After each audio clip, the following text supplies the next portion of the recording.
Olá, alunos do nono ano. Nós iniciamos hoje a nossa segunda unidade com o capítulo 5, que fala sobre danças e folguedos no Brasil.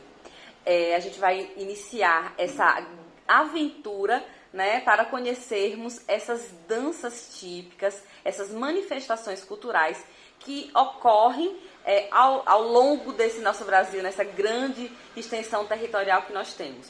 Se vocês observarem aí, na página 51, o primeiro folguedo, né, o alto popular, o primeiro folguedo aqui que aparece é o próprio carnaval. Aqui, no segundo parágrafo, fala, primeiramente, que o carnaval tem uma origem bem remota, muito antiga, que é desde a antiguidade. E como que a gente sabe isso? Pelas gravuras, pinturas, né? Desde antes até, por exemplo, as pinturas nas pirâmides, né? As imagens representadas nos vasos gregos, nas colunas jônicas, dóricas, enfim.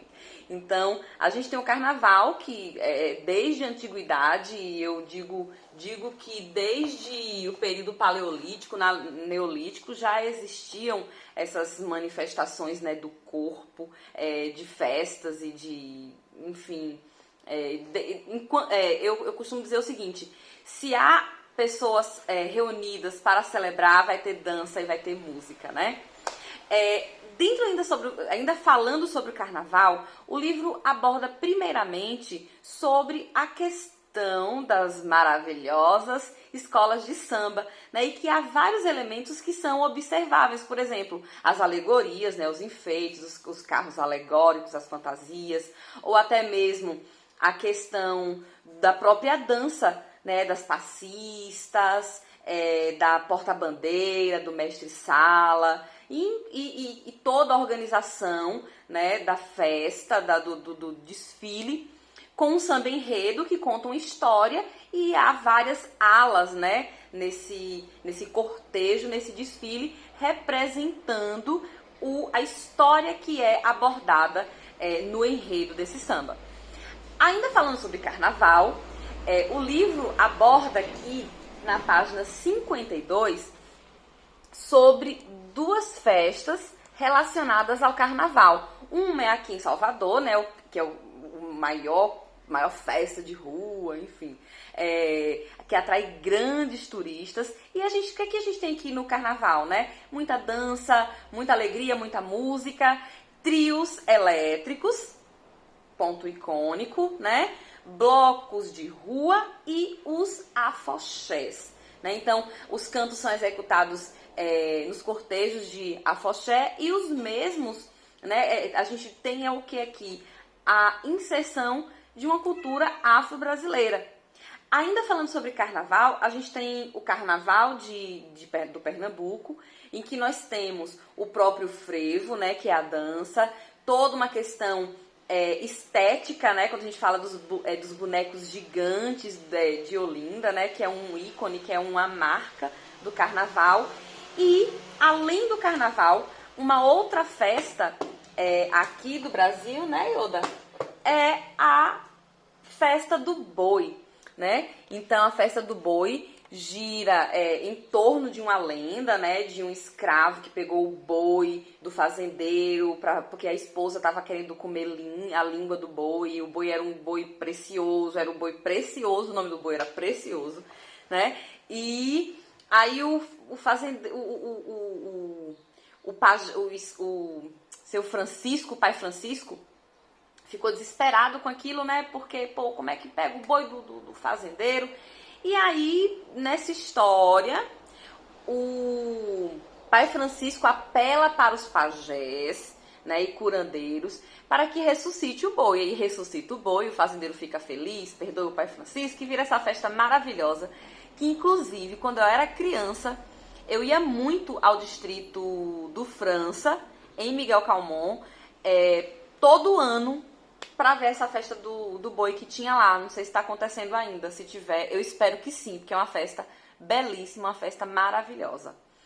Outra festa, né? Outro folguedo que aparece aqui no capítulo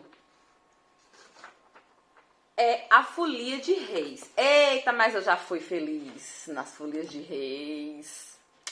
Uma festa maravilhosa. Por que a Folia de Reis, né? Porque os 3 reis magos, né, Gaspar, Belchior e Baltazar, foram ao encontro do menino Jesus. Então, é uma festa trazida ao Brasil aproximadamente no século XIX, celebrada pelos fiéis da Igreja Católica em 24 de dezembro, mas essa festa se arrasta bastante em janeiro também, viu?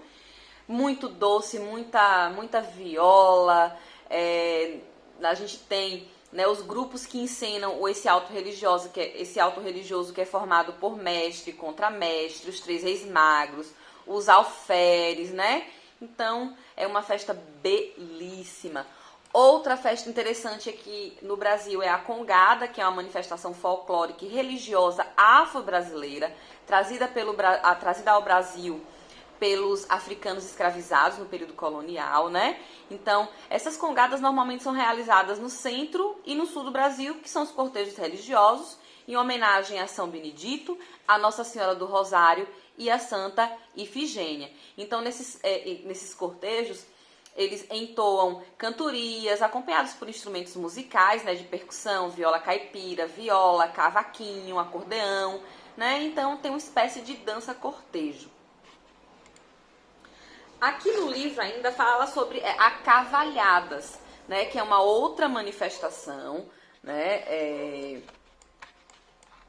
aqui do Brasil, que é uma herança desses torneios medievais, né? Então, os cavaleiros cristãos se vestem de azul, enquanto os mouros se vestem de vermelho, e ambas as equipes devem estar mascaradas e os cavaleiros vão desfilar, vão fazer torneios, né? Então, a tradicional cavalhada, né, lá de Pirinópolis, em Goiás, que eu quero conhecer, que é um lugar belíssimo, apresenta 2 situações, né? Durante a festa ocorrem tantos torneios inspirados nas tradições portuguesas, como também os desfiles das personagens mascaradas. E a gatinha tá ali brincando. O torneio é dividido em partes, né? O cavaleiro marcha em fila em dupla até a igreja, ao som de pífanos, a bumba, né? E aí eles vão colocar os buquês, né? Com os pedidos de sucesso no torneio, voltam para a arena, faz uma corrida de parelhas, enfim, uma festa bem bonita. Eu nunca vi pessoalmente essa festa, não. E normalmente é realizada em São Paulo, Minas, Paraná, Rio Grande do Sul. Eu morei em Minas, mas nunca vi essa festa na região que eu morava, mas deve ser muito bonita. Aí nós temos aqui, né, o Em Ação, na página 57, que fala especificamente sobre a marujada, que nós conhecemos bastante aqui, né, em Jacobina, o pastoril, o caiapó, o maracatu e o afoxé, que são folguedos, né, aqui do Brasil, são festas aqui brasileiras, que vale a pena vocês pesquisarem, há um exercício aí no roteiro específico. E aqui nós temos alguns outros também, outros folguedos, como a ciranda, como a catira, já vi catira, é linda, o xote, e nós finalizamos o capítulo 5, então é só para dar uma introdução, né, abordar o que vocês irão ver nesse capítulo, para que vocês desenvolvam as atividades que estarão disponíveis no roteiro. E no roteiro eu inclusive dou dicas de vídeo que vocês podem assistir, indico, né, alguns sites de pesquisa para que vocês conheçam mais sobre as danças e costumes que são patrimônios da humanidade, né? São registros da humanidade, são importantes. Eu costumo dizer que a história é importante porque para eu me conhecer enquanto Paula, hoje professora, eu preciso conhecer, né, a minha história. Há uma atividade aqui, vocês têm algumas indicações, né, em relação ao capítulo 5. Então, aqui há uma atividade específica, né, em que vocês irão conhecer as origens da dança e nisso vocês irão pesquisar alguns registros iconográficos.